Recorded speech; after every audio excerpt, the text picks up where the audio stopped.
Todo bien, Carlos. Ok, bueno, pues bienvenidos y bienvenidas a todos y a todas a esta actividad de la Semana de la Ciencia. Esta es una actividad divulgativa y virtual en la que os invitamos a conocer el biobanco de VIH y la cohorte CORIS. Yo soy Carlos Iniesta, soy investigador de la Red de Investigación en SIDA y trabajo en la unidad de coordinación de CORIS, que en unos minutos vamos a explicar qué es. Esta es una actividad dirigida a personas, así en general, así que vamos a tratar de que todo lo que contemos sea comprensible para todo el mundo. Si eres un profesional sanitario o ya conoces el ámbito de VIH o incluso de la RIS o de CORIS, pues te invito a que te quedes con nosotros porque seguro que puedes aprender algo nuevo. Y si no lo eres y no tienes ni idea de qué va todo esto, no pasa nada porque vamos a ir poco a poco y vamos a abordar los temas de lo más general a lo más concreto para que sea comprensible. Así que de lo más general a lo más concreto os cuento que estoy en el Instituto de Salud Carlos III.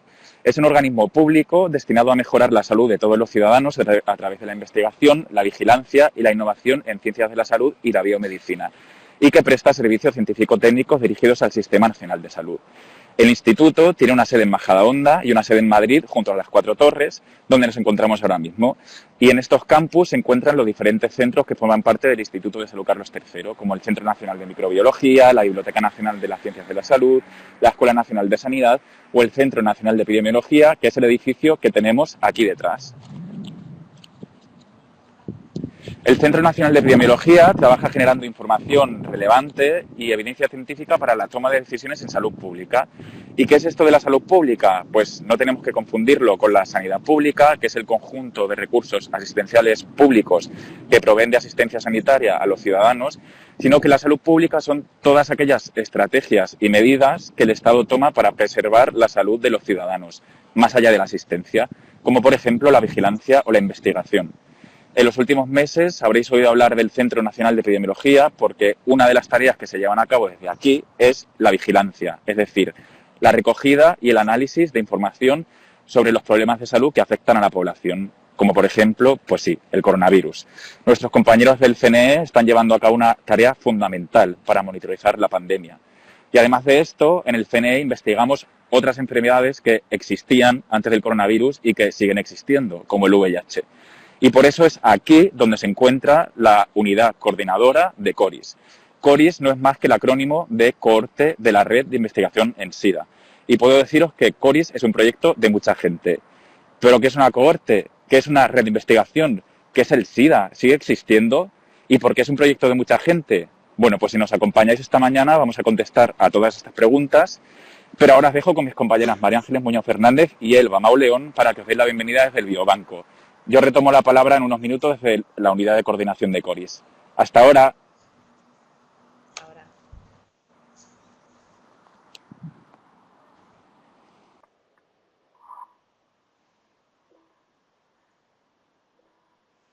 Buenos días, mi nombre es María Ángeles Muñoz, trabajo aquí en el Biobanco y simplemente deciros que una vez más estamos en la Semana de la Ciencia, en la cual participamos todos los años. Nos hubiera gustado poderlos hacer de forma telemática, pero ha sido imposible, como sabéis, pues por la presencia del COVID, y lo estamos haciendo de forma telemática.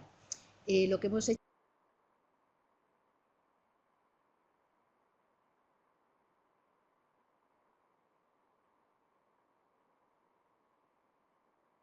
ha sido grabar un vídeo donde se expone cómo funciona el biobanco y también el personal de todo el biobanco, cómo trabaja, las funciones que realizamos, etcétera. Y bueno, no se ha hecho en directo pues debido principalmente a que también hay mucho personal, tanto hospitalario como servicio de mensajería, etcétera, y entonces hemos creído que era mejor realizar el vídeo. Y bueno, pues después podéis hacer todo tipo de preguntas una vez que hayáis visto cómo funciona el biobanco, y aquí estaremos tanto Elba como yo para poder responder a las preguntas. Y damos el paso pues a quien corresponda en este momento. A Carlos, ¿no? A Carlos. Vale, nada, le vamos a dar un minutito porque Carlos está subiendo desde... Él estaba en la zona exterior del edificio donde estaba preparando todo y nada, él está subiendo seguro, incorporándose ahora. Eso es. Y Vale. sí, cuéntame, María, vamos. No. Cuéntanos, cuéntanos. No sé, con respecto. Vale. Nada, pues si queréis. Mientras tanto, si queréis, pues.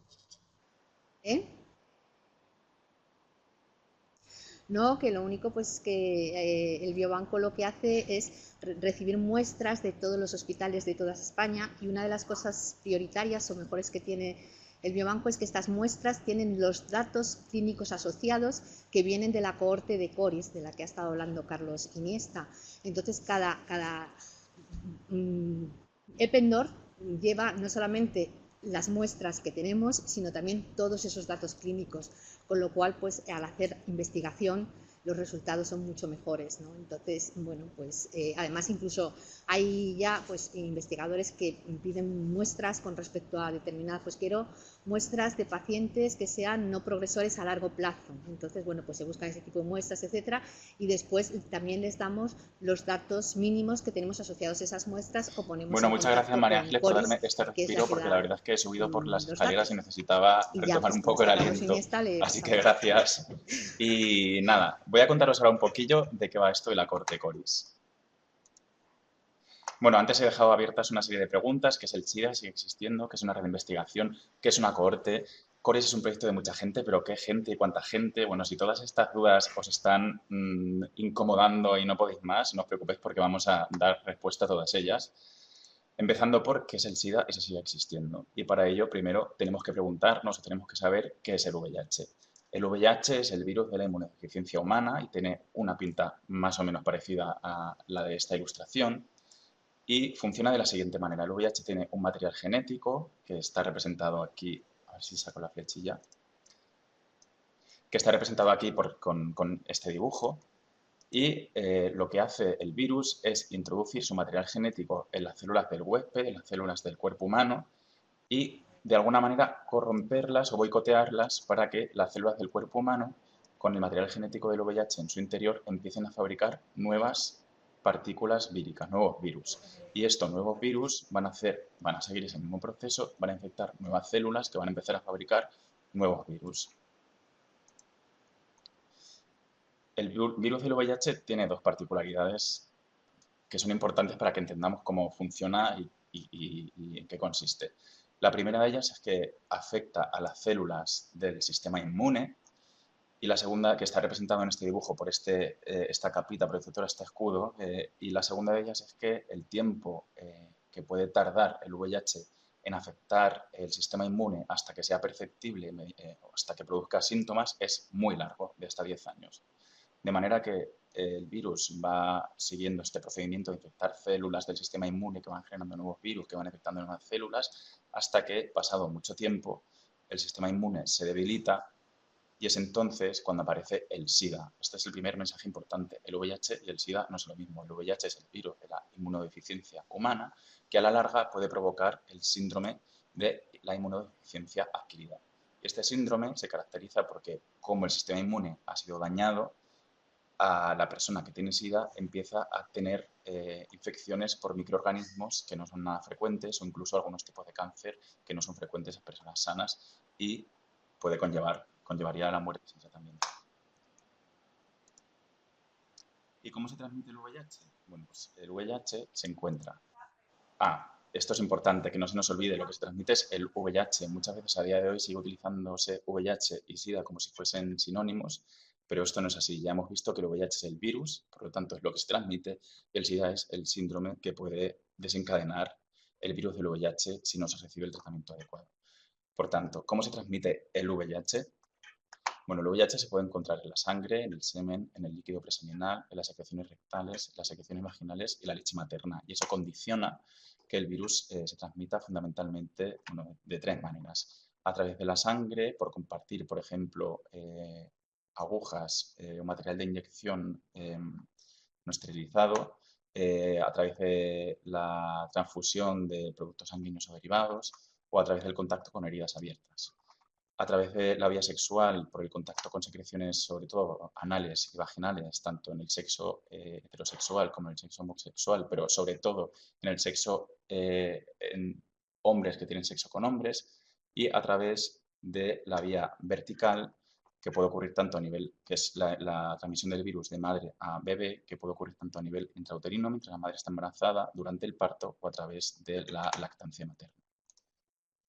¿Y cómo se trata? Bueno, desde 1996 tenemos lo que se llaman antirretrovirales de gran actividad, que son unos fármacos que lo que hacen es impedir que el virus progrese y detiene este avance del virus y esta destrucción de las células del sistema inmune, de manera que el esquema que veíamos antes, en el que el sistema inmune se debilita y aparece el SIDA y empiezan a aparecer estas infecciones oportunistas, esto ya no sucede, de manera que una persona que toma tratamiento antirretroviral de forma correcta puede tener la infección por VIH, pero no desencadenaría SIDA.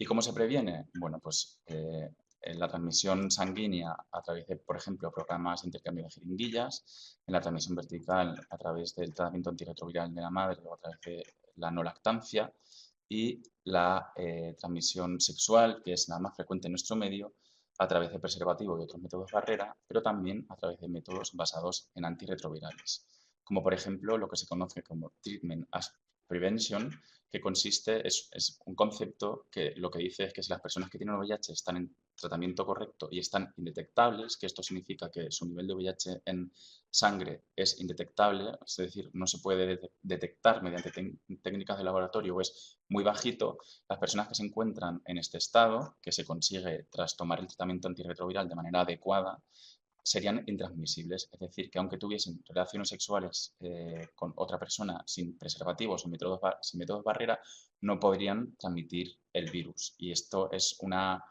cuestión que se ha demostrado y que hay suficiente evidencia científica que la respalda, de manera que este mensaje es clave y además nos sirve para eliminar mucho del estigma que acompaña a esta enfermedad. Otro método de prevención basado en antirretrovirales es la profilaxis post-exposición, que consiste en que una persona que piensa que ha podido tener un contacto de riesgo, que ha tenido un contacto de riesgo con otra persona con VIH, puede tomarse tratamiento antirretroviral a posteriori durante un mes aproximadamente, impidiendo el desarrollo de la infección. Y también tenemos la profilaxis preexposición, que es una medida que se basa también en la toma de antirretrovirales. En España esta medida está disponible desde hace un año aproximadamente y consiste en la toma profiláctica de tratamiento antirretroviral. Es decir, si yo tengo un riesgo elevado de entrar en contacto con el VIH a través de relaciones sexuales, puedo tomar preventivamente el tratamiento antirretroviral, de manera que si finalmente tengo ese contacto con el VIH, la infección no ocurre. Y este es un programa, es un programa preventivo destinado solo a aquellas personas que tienen un riesgo elevado de infección por VIH. ¿Y cómo es la situación? ¿Cuál es la situación del VIH en España? Pues bueno, en España tenemos mecanismos de vigilancia como el SINIBI, que se coordina aquí desde el Centro Nacional de Epidemiología por Asunción Díaz, que registra los nuevos diagnósticos de VIH en toda España. Este sistema tiene una cobertura del 100% desde 2013 y vamos a ver qué información tenemos del último informe, que es el que se publicó en 2019. Estamos a punto de recibir el nuevo informe de 2020 con datos de 2019, así que vamos a ver los datos del informe de 2019, que son con datos, el informe de 2019, perdón, que se refiere a datos de 2018.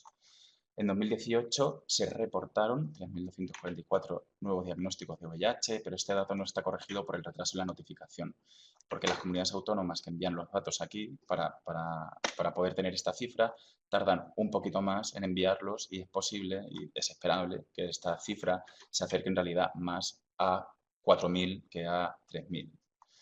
La tasa de incidencia sería de 8,7 por cada 100.000 habitantes en un año y esta tasa sí que está corregida por retraso en la notificación.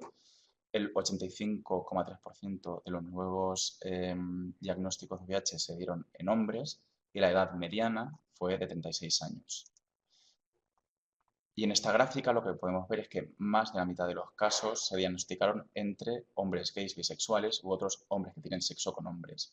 La segunda medida, el segundo modo de transmisión en frecuencia sería la vía sexual heterosexual, En tercer lugar está esta categoría donde no consta el modo de transmisión y vemos que, por ejemplo, la inyección, las personas que se inyectan drogas constituyen solo un 3,2% del total de nuevos diagnósticos y que la vía materno-infantil o a través de transmisiones de transfusiones de sangre es prácticamente inexistente. Y con todos los datos de vigilancia que hemos acumulado a lo largo de todos estos años, desde 2009, que es cuando se puso en marcha este sistema, lo que podemos analizar es cuál es la tendencia de la incidencia de VIH en España. Entonces, en esta gráfica podemos ver la tendencia entre hombres que tienen sexo con hombres, personas con infección por vía sexual heterosexual e infección por inyección de drogas. Y las tres categorías, a pesar de que dentro del grupo de hombres bisexuales, otros hombres que tienen sexo con hombres, es mucho más elevada, la tendencia de las tres es a la baja. Sin embargo, si separamos estos datos en personas españolas y personas de origen extranjero, podemos ver que esta tendencia a la baja no se mantiene. En el caso de las personas de origen español sí que habría una tendencia a la baja en los tres grupos, pero sin embargo en las personas de origen en otros países vemos que para el grupo de hombres que tienen sexo con hombres esta tendencia está estabilizada y no se observa este descenso, aunque se pueda percibir aquí esta bajada, probablemente cuando se corrija por el retraso en la notificación se verá que la curva es más estable. Con lo cual, pues el mensaje de esta gráfica es que las personas más vulnerables a infectarse por VIH en nuestro país son los hombres que tienen sexo con hombres de origen extranjero. Y esta información es muy relevante y debe guiar las estrategias de control de la epidemia. Y la guía, vaya. Y en esta gráfica, solo para que veamos la diferencia, lo que se muestran son los casos de SIDA en España y vemos como después del pico en el principio de los años 90, mucho más alto en hombres que en mujeres, a día de hoy estamos muy bajos y en 2018 solo se diagnosticaron 468 casos de SIDA. Bueno, simplemente por hacer un poco la comparación de ese esquema que veíamos inicialmente, donde una persona con VIH irremediablemente acaba teniendo SIDA, pues en España se estima que hay alrededor de 150.000 personas con VIH y el número de personas con SIDA en 2018 fue de menos de 500. Así que pues, hemos conseguido detener esa progresión del VIH. Pero claro, tenemos que pensar que todo esto que conocemos del VIH, cómo se transmite, cómo funciona, cuál es el virus del VIH, cómo es, quién es más vulnerable a la infección, cómo se previene, cómo se trata, todo esto no se conocía y lo que se conoció en un primer momento pues fue el SIDA y de hecho el primer trabajo científico lo que llamaba la atención sobre un grupo de hombres gays en Estados Unidos que presentaron un tipo de cáncer que se conocía pero era muy infrecuente y un tipo de infección respiratoria que se conocía pero era muy infrecuente. Esto daba señas de que su sistema inmune estaba debilitado, por lo tanto teníamos solo esta parte de la foto. Teníamos solo pues, personas en situación ya de SIDA y no sabíamos cuál era el camino que les había llevado hasta ahí. Y entonces gracias a la investigación pudimos conocer cuál era el virus que generaba el SIDA, qué era el VIH, cuál era su historia natural, cuáles eran los mecanismos celulares que conducían al SIDA, cuál era el tratamiento, cómo se previene y hasta el día de hoy seguimos investigando para saber si hay una cura para el VIH. Y yo creo que esta situación en la que hay un virus nuevo del que no sabemos nada, creo que es muy fácil entenderla en el momento en el que nos encontramos actualmente y entender que cuando sucede algo así, pues igual que está ocurriendo ahora con el coronavirus, hay infinidad de grupos de investigación que empiezan a trabajar y empiezan a intentar responder a estas preguntas por todo el mundo. Y entonces esto es lo que ocurrió también en España. Así que vamos a hablar ahora de cómo es y cómo ha sido la investigación en VIH-Sida en España y vamos a responder a esa segunda pregunta, que es una red de investigación y en concreto qué es la red de investigación en SIDA. Como decíamos, pues en un momento en el que aparece una enfermedad nueva de la que no conocemos nada, pues empiezan a aparecer diferentes grupos de investigación, no solo a nivel mundial, sino también en España, que intentan dar respuesta a las preguntas de qué es, cómo funciona, cómo se trata, cómo se previene. Y a mí me gusta pensar en la investigación como una escalera que nos permite llegar al conocimiento, pues en este caso sobre el VIH, para que nos permita responder a todas esas preguntas. Entonces, si hay diferentes grupos de investigación que están intentando construir su propia escalera, pues puede que unos hayan llegado antes a saber que la cola es importante para el proceso. Puede que otros hayan inventado el martillo. Puede que otros tengan tornillos, puede que otros sepan producir madera, incluso puede que otros hayan tenido ya la experiencia de construir un taburete. Entonces, si cada uno de estos grupos está independientemente intentando construir su propia escalera, pues el proceso es mucho más ineficiente y más lento que si los ponemos a todos ellos en red y construimos una escalera entre todos. Esta es una metáfora así un poco simplona, pero bueno, a mí me sirve para entender cómo funciona la red de investigación en SIDA. Que no es más que eso, la red de investigación en SIDA, pues es una estructura coordinada y organizada para la investigación del VIH-SIDA que se financia por el Instituto de Salud Carlos III y que consiste en la cooperación de grupos de calidad de diferentes instituciones para garantizar un elevado nivel de calidad de la investigación del VIH-SIDA e incentivar la mejora continua de los resultados en el Sistema Nacional de Salud. Ahora mismo la red de investigación en SIDA consta de 37 grupos que trabajan en 3 áreas de investigación, investigación básica, investigación clínica y epidemiología, y uno de los proyectos que se enmarcan dentro de la red de investigación en SIDA es la cohorte de la red de investigación en SIDA, CORIS. Y esto nos lleva a responder la siguiente pregunta. ¿Qué es una cohorte? Bueno, pues originalmente la cohorte eran unidades tácticas del antiguo ejército romano compuestas por un solo tipo de soldados. Se organizaban así, seleccionaban un tipo de soldados y los ponían juntos pues, en sus legiones y tal. Y ese mismo concepto de seleccionar a las personas con un criterio es el que define a las cohortes de investigación. Una cohorte de investigación es un grupo de personas que comparte una misma experiencia o una exposición y sobre la que se recoge información durante un periodo específico de tiempo. Y ese es el caso de la cohorte CORIS. Entonces, ¿cuáles son los criterios que seleccionan a las personas que forman parte de la cohorte CORIS? Pues que sean personas de más de 18 años con infección confirmada por VIH, que no hayan recibido antes de su inclusión en la cohorte tratamiento antirretroviral, que inicien seguimiento en uno de los hospitales que participan en la cohorte y que firmen el consentimiento informado para participar. Y en la cohorte lo que se hace es recoger información sociodemográfica, conductuales, como por ejemplo cómo se infectaron o el uso de drogas, variables clínicas, cómo está su sistema inmune, variables relacionadas con el tratamiento antirretroviral, qué fármacos están tomando, tienen efectos secundarios, variables relacionadas con la mortalidad y luego vamos incorporando variables o información que van adquiriendo relevancia a medida que pasa el tiempo. CORIS es una cohorte que empezó en 2004, a día de hoy tiene más de 16.000 pacientes y las preguntas de investigación que han surgido en torno al VIH han ido cambiando con el tiempo. Entonces, por ejemplo, pues en la última actualización de la cohorte, que se va actualizando para incluir información relevante, pues vamos a incluir, por ejemplo, si las personas han usado PrEP previamente o no. Y también ahora estamos trabajando en un proyecto para recoger la calidad de vida de todas las personas de la cohorte. Bueno, esta información está sujeta a controles de calidad internos y externos, de los que os hablaré un poquito dentro de un minuto.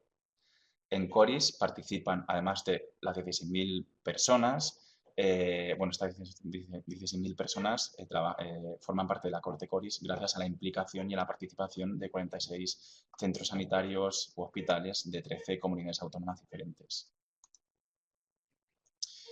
Y la cohorte CORIS ya sabemos un poco lo que es la cohorte, sabemos cuáles son los criterios que las personas, los pacientes tienen que cumplir para poder formar parte de la cohorte CORIS. Y una cosa interesante también es que no es que nosotros hayamos seleccionado en un momento determinado a un grupo de personas que cumplen con estos criterios y las hayamos seguido durante el tiempo, sino que es una cohorte abierta, lo cual significa que cada vez que nosotros identificamos una persona, un grupo de personas que cumplen estos criterios de inclusión, van entrando en la cohorte. De manera que es una cohorte donde van entrando participantes, y no solo participantes, sino que también pueden entrar nuevos hospitales que vayan formando parte de la cohorte y vayan aportando nuevos participantes. Y nosotros, bueno, pues hemos hecho análisis iniciales, por ejemplo, definiendo cómo eran las características de los pacientes que formaban parte de la cohorte en un momento determinado o al inicio, pero ahora con el paso del tiempo podemos determinar un momento determinado de la cohorte y analizar cuál ha sido la evolución de todos los participantes que en algún momento se han recluido. Y de nuevo, un poco volviendo a esa idea de la escalera, pues la ventaja de tener una cohorte es que si, por ejemplo, estuviésemos estudiando una condición que afectase, pues no sé, al 10% de los participantes y este grupo de aquí estuviese mirando solo a sus propios pacientes, este grupo de aquí solo a estos, este grupo de aquí solo a estos, pues a lo mejor este solo encontraría un caso, este solo uno y a lo mejor estos de aquí pues no encontrarían ninguno. Entonces, el hecho de poder trabajar con una cohorte, de nuevo en red, nos permite poner toda esa información junta y tener pues mucha más capacidad para estudiar la entidad o el fenómeno que nos interese en cada momento. Y pasa lo mismo con el hecho de que hagamos un seguimiento temporal, porque siguiendo, fijaos, desde 2004 que está en marcha la cohorte, pues hemos tenido mucho tiempo para ver cómo iban apareciendo eventos que nos van interesando. Mientras que si a lo mejor solo hubiésemos seleccionado este periodo de tiempo, hubiésemos hecho un estudio puntual en un momento determinado, a lo mejor no habríamos encontrado esa condición. Bueno, esto es una manera un poco sencilla de explicarlo, pero dos de los principales fortalezas que ofrece una cohorte es, primero, reunir a una gran cantidad de participantes y, segundo, ese seguimiento a lo largo del tiempo. Todos los hospitales que participan en CORIS recogen esa información de la que hemos hablado y nos la envían aquí al centro coordinador de CORIS. Y nosotros la arreglamos, la preparamos para ser analizada y también la analizamos. Y para ello, pues llevamos a cabo controles de calidad internos. Cuando recibimos esos datos aquí, vemos que son coherentes, que no falta nada que sea imprescindible, que está todo bien, que no hay información contradictoria. Lo validamos con los hospitales cuando encontramos, o con los centros participantes de CORIS cuando encontramos algún error. Y cuando tenemos la base cerrada, generamos una base de datos que ya está consolidada y que está lista para investigar, para realizar investigaciones. Y también se llevan a cabo auditorías externas para, de alguna manera, validar todo este procedimiento. Y aparte de la información en forma de datos que nos envían desde todos los hospitales, pues los hospitales también recogen muestras biológicas en sangre que son enviadas al biobanco de VIH donde están mis compañeras María Ángeles y Elba. Como todo estudio de investigación, pues tenemos que cuidar los aspectos éticos y por eso es importante que todos los participantes de CORIS firmen un consentimiento informado y además tenemos que tratar esta información que es personal y es sensible de manera muy cuidadosa, de manera que aseguremos que el trato de esta información sea siempre confidencial. Y bueno, por poner algunos ejemplos breves de qué es lo que se hace con los datos de CORIS. Por ejemplo, este estudio es un poco antiguo, pero creo que permite entender de manera sencilla qué conclusiones podemos llegar a través de la investigación con los datos de CORIS. En este estudio se estudiaron cuáles eran los factores que se relacionaban con el retraso diagnóstico, que es aquella situación en la que una persona cuando recibe el diagnóstico de VIH encuentra que su sistema inmune ya está un poco deteriorado, entonces ha perdido algo de tiempo y se podría haber diagnosticado antes. Y entonces la pregunta era, ¿a todas las personas reciben o sufren retraso diagnóstico por igual o hay algunas personas que sufran esto más que otras? Entonces, bueno, se lleva a cabo un análisis para saber cuál era la prevalencia, en primer lugar, del diagnóstico tardío y cuáles eran los factores relacionados. Y entonces se vio que un 37% de los participantes en aquel momento, que eran con datos de 2004 a 2006, tenían retraso diagnóstico, que era más frecuente en heterosexuales, de personas que se inyectaban drogas, en personas con bajo nivel de estudios, que se incrementaba a medida que las personas cumplían años, que en principio no había diferencias en la respuesta virológica o inmunológica al tratamiento antirretroviral y que no se relacionaba con el origen geográfico. Bueno, pues esta información permite priorizar estrategias para reducir ese retraso diagnóstico. Y además, CORIS colabora con muchas redes internacionales, como todas estas que están aquí, que permite llevar a cabo estudios, no solo pues, juntando datos de los diferentes centros que participan en CORIS, sino juntando nuestros datos con los datos de otras cohortes de otros países. Y entonces, pues, por un ejemplo de lo que hacemos con esto, pues os cuento rápidamente de qué va este trabajo que se ha publicado este mismo año, donde uniendo datos de cohortes de Europa, de África y de América Latina, se comparaba cuál era la mortalidad en los primeros 3 meses después de haber iniciado el tratamiento antirretroviral en mujeres con VIH. Y lo que se vio fue que la mortalidad era de hasta 5 veces mayor en algunas regiones de África comparado con Europa y casi 3 veces mayor en América Latina comparado con Europa. Bueno, pues esta información también es relevante y nos permite entender que el VIH no afecta a todo el mundo por igual, sino que hay una serie de factores y de determinantes sociales que hacen que la enfermedad pues, tenga un mayor impacto en algunas poblaciones. Y por último vamos a contestar, aunque ya yo creo que la respuesta se ha contestado sola, a esa cuestión de que CORIS es un proyecto de mucha gente. Pues sí, como hemos visto, CORIS es un proyecto de mucha gente. En primer lugar, gracias al trabajo de Inmaculada Jarrín, que es la persona que coordina y que dirige la unidad coordinadora de CORIS, donde trabajamos todas estas personas. Pero bueno, CORIS no sería posible sin el trabajo de todos los centros y todo el personal sanitario, todos los investigadores que recogen minuciosamente esos datos y nos los envían y que permiten tener la base de datos actualizada cada año a pesar del enorme esfuerzo que supone. Y por supuesto a las personas que viven con VIH, que son al fin y al cabo las personas para las que nosotros trabajamos y gracias a las que podemos tener toda esta información tan valiosa. Así que nada, por mi parte lo dejo aquí. Os doy las gracias por vuestra atención. En un ratito estaremos aquí contestando todas las preguntas que podéis tener. Y ahora os dejo con el vídeo que han preparado mis compañeras María Ángeles Silva para que os cuenten qué es eso del biobanco, de qué va, cómo llegan allí las muestras y qué hacen con ellas. Seguro que va a estar muy interesante. Nos vemos ahora en unos minutos.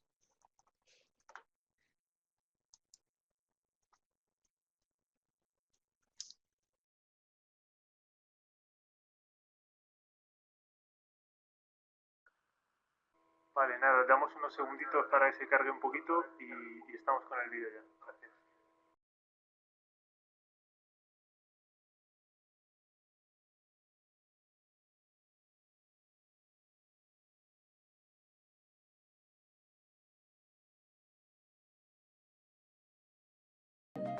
Soy la directora del Biobanco VIH-HGM del Hospital General Universitario Gregorio Marañón y de la red de SIDA. Este biobanco se caracteriza porque se dedica solo y exclusivamente a la recepción de este tipo de muestras de pacientes o individuos infectados por el VIH. Estas muestras van a ser siempre procesadas por técnicos altamente cualificados. En este biobanco existen 3 técnicos y también existen 2 personas que se dedican a la gestión. Lo que hace la persona o el investigador es decir qué necesidades tiene y qué características quiere de las muestras, si quiere pellets, si quiere células, si quiere plasma, etcétera. Tienen que pasar un comité de ética con el proyecto que vayan a realizar, ver el número de muestras que necesitan mínimas para la realización de ese proyecto y posteriormente, cuando está todo documentado, pasa al biobanco y en el biobanco es donde se va a recepcionar esas muestras y esas muestras que ya fueron recepcionadas y cumplen los requisitos van a ser donadas solo y exclusivamente. Se les solicita que digan que estas muestras son procedentes del biobanco VIH-HGM. También lleva a cabo ensayos clínicos, también relacionados con infecciones. Principalmente trabajamos con enfermedades infecciosas y, como sabéis, durante este año, pues a partir de determinada fecha, empezaron a surgir muestras también, no solamente de pacientes VIH, sino de pacientes con COVID, de las cuales también hemos recepcionado muestras y de las cuales también se están llevando a cabo investigaciones. Finalizar diciendo que este biobanco se creó en el año 2004 y desde entonces se ha generado una gran cantidad de proyectos en los cuales se han utilizado estas muestras, que han dado lugar a una gran cantidad de resultados y por lo tanto de artículos en los cuales se han llevado a cabo colaboraciones entre también distintos hospitales o distintas universidades de España para poder llevar a cabo los proyectos de investigación. Soy Elba Mauleón, trabajo aquí en el biobanco, en la parte de gestión. Como os ha explicado María Ángeles antes, aquí diariamente se reciben muestras de casi la totalidad de hospitales de España y el objetivo principal, bueno, primero se procesan, se almacenan con el objetivo final de ponerlas a disposición de la comunidad científica, de los investigadores. Recibimos las solicitudes de proyectos de los investigadores y estas solicitudes se envían tanto al comité científico externo del biobanco como al comité ético. Ellos valoran si la solicitud es aceptada o no, o si el investigador tiene que hacer algún tipo de aclaración o mejora o cualquier tipo de consulta que le haga el comité tiene que contestar el investigador y una vez de que la solicitud ha sido aceptada, empezamos a preparar aquí las muestras. Soy Jorge Gallego, soy técnico de biobanco del Hospital General Universitario Gregorio Marañón. Se trata de un laboratorio de muestras biológicas donde se procesan muestras de sangre, sobre todo de pacientes infectados por VIH. Pero también tenemos muestras de otras patologías, como otras enfermedades infecciosas, respiratorias. El laboratorio se compone de una sala donde están una serie de congeladores de menos 80 grados. Por otro lado están unos tanques de nitrógeno, donde se alcanzan temperaturas hasta menos 190 grados para congelar muestras de células mononucleares de sangre periférica, de PBMCs. Recibimos muestras de sangre de hospitales de toda España, y en su mayoría son muestras de pacientes infectados por el VIH. Lo que voy a hacer es sacar distintos componentes. Primero empezamos sacando la sangre total, que es la sangre tal y como nos llega, de la cual extraemos 1,5 mililitros. Luego, posteriormente, tras un periodo de centrifugación con un otro activo que se llama Ficol, se genera un gradiente de densidad por el cual se separan los distintos componentes. Por un lado se separa el plasma, por otro lado se separan las células mononucleares de sangre periférica, luego el Ficol quedaría abajo y en la parte más inferior quedarían los hematíes, los trocitos. Pues ahora vamos a sacar muestras para un proyecto de investigación que nos han pedido y las tenemos aquí a menos 80.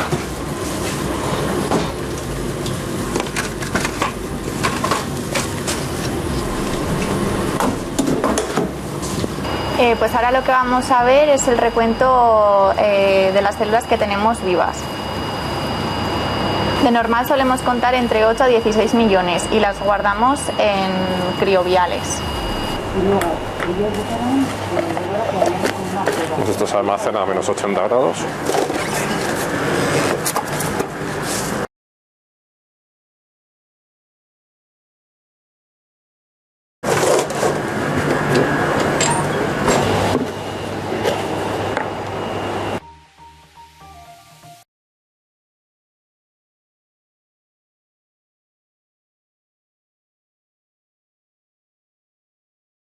¿Vale? Hola. Espera, Gracias, no, adiós. no te escuchamos. No se le escucha.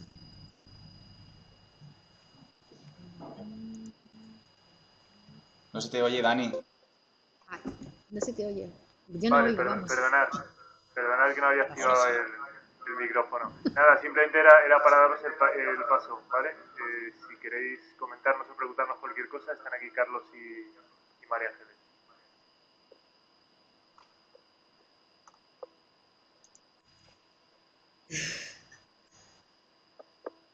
No hay preguntas.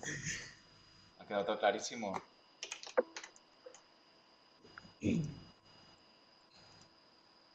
Vale, ahora te vemos, María Ángeles. Pues mira, yo mientras espero que se animen ahora, quería preguntarte, Carlos, por la PrEP, ¿vale? Porque lo has mencionado durante tu charla y sé que ha habido algunas noticias recientes y que hay algún otro proyecto, y yo creo que es un concepto interesante lo que hay detrás y lo que viene relacionado con la PrEP. Entonces, a ver si nos puedes contar algunas pinceladas. Sí, pues nada, la PrEP es una estrategia de prevención del VIH, como he contado, que se basa en la toma de fármacos antirretrovirales. Esta es una estrategia que está dirigida a personas que tienen un riesgo elevado de infección por VIH y funciona pues, de manera en que si las personas toman un fármaco antirretroviral de manera profiláctica, es decir, antes de tener la exposición, si tienen una exposición de riesgo no se infectarían. Y esto pues, ha demostrado tener una eficacia altísima y además ser coste efectivo, es decir, que comparado con otras estrategias de prevención o de tratamiento, cuando esas personas no consiguen impedir esa infección, pues sale a cuenta, digamos. Hay muchos países de nuestro entorno que hace años que la habían puesto en marcha y en España pues la comunidad científica y la sociedad demandaba su implementación y se puso en marcha finalmente el 1 de noviembre del año pasado. Ahora mismo en España calculamos que hay entre 3.500, 4.000 personas en PrEP, se está poniendo en marcha lentamente estos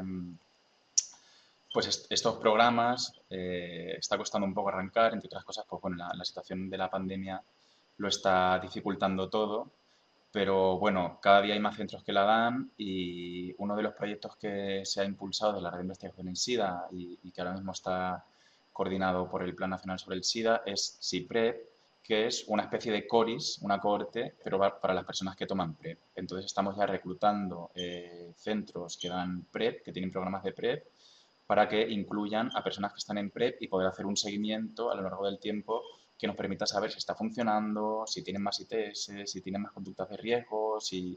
Bueno, pues este tipo de información. Así que, nada, pues esperamos que sea un éxito el proyecto y que poco a poco se vayan incorporando centros y participantes para poder tener información valiosa que hemos visto que permite tomar decisiones en salud pública, ¿no?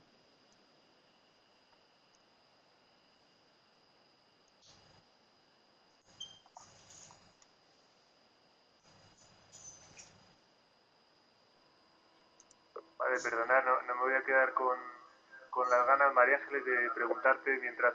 Bueno, aprovecho también para decir que si alguien quiere que active su micro, se puede, ¿vale? Bueno, voy mientras aprovechando.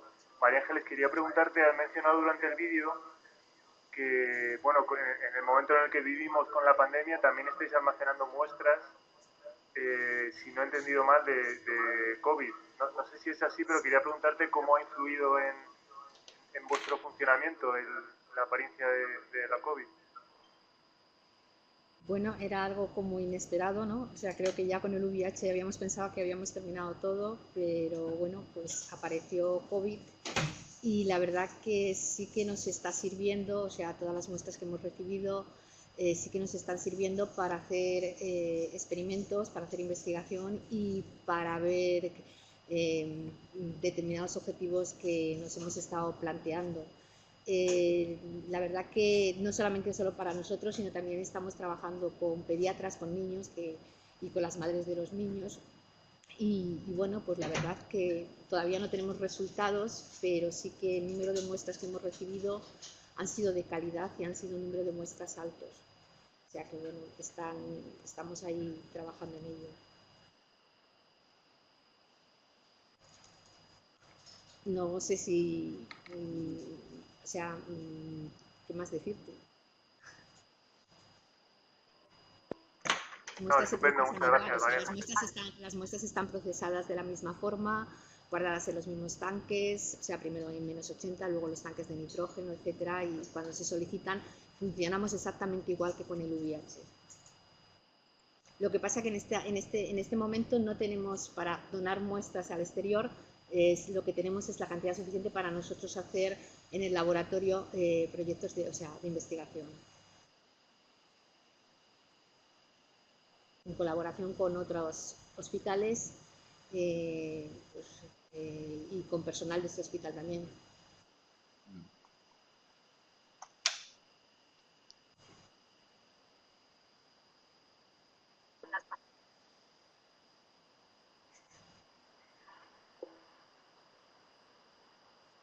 Bueno, pues No no sé si nadie se anima, cuando vosotros queráis, Carlos, María Ángeles.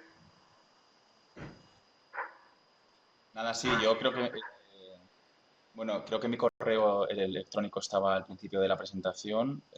Pues si alguien tiene alguna duda o tiene alguna inquietud, algún interés, que me escriba sin ningún problema. Y nada, gracias a todos por conectaros y encantado de participar en esta actividad.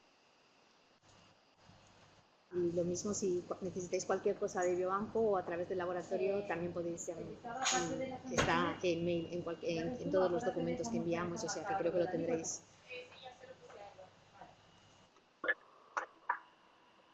Perdona un segundito, María Ángeles, creo que ha levantado la mano Ángel Bulnes, que le ha activado el micrófono. No sé si quería preguntarnos algo. Perfecto.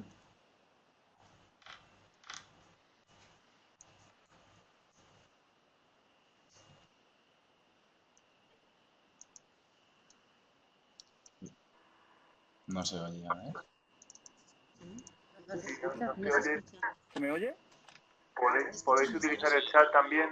Sé que hay un micro activado. Bueno, esperamos un segundo. Vale. Ahora se me oye. Hola. Ahora más o menos te escuchamos, Ángel.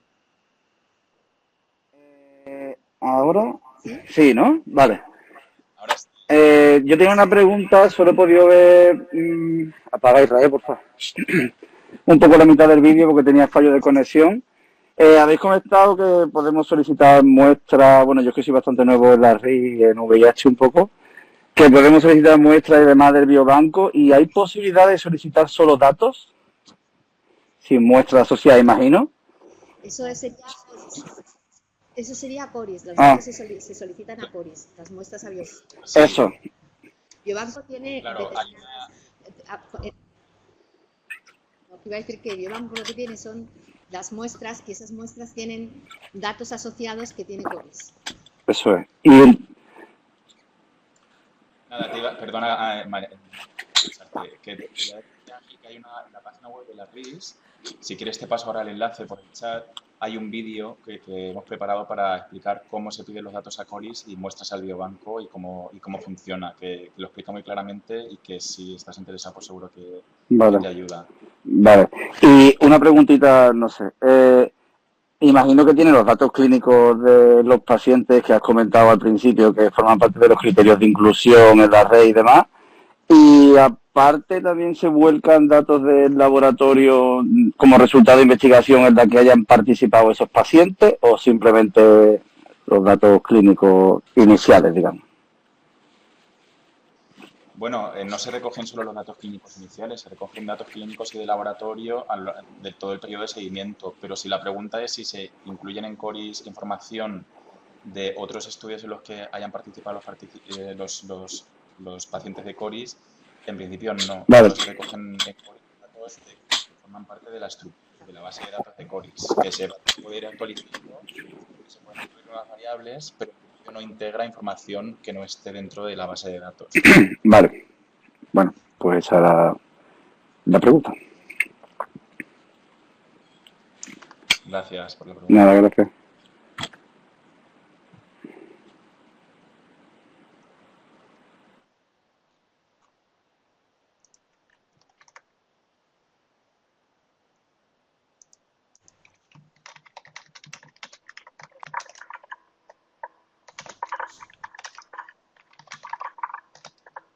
Vale, nada, una última cosa, mientras Carlos está pasando el enlace con la información que decía el compañero, yo aprovecho para deciros también que si necesitáis aclarar cualquier duda o bueno, retomar algo de esta presentación, la actividad o lo que sea, ahora os pongo también por escrito el correo de comunicación de la RIS, ¿vale? Bueno, pues ya te digo, para cualquier cosa que necesitéis, que es comunicación@redris.es, ¿vale? Ahora lo pongo en el chat también. Pongo yo también mi chat por el correo para que lo tengáis a mano.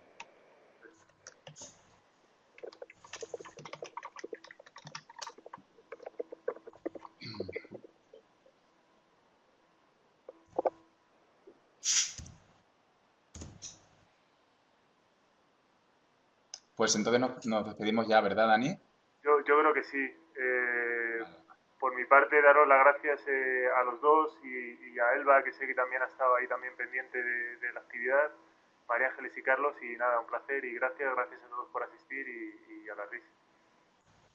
Gracias a todos. Un beso, buen fin de... Gracias. Saludos, gracias. Gracias.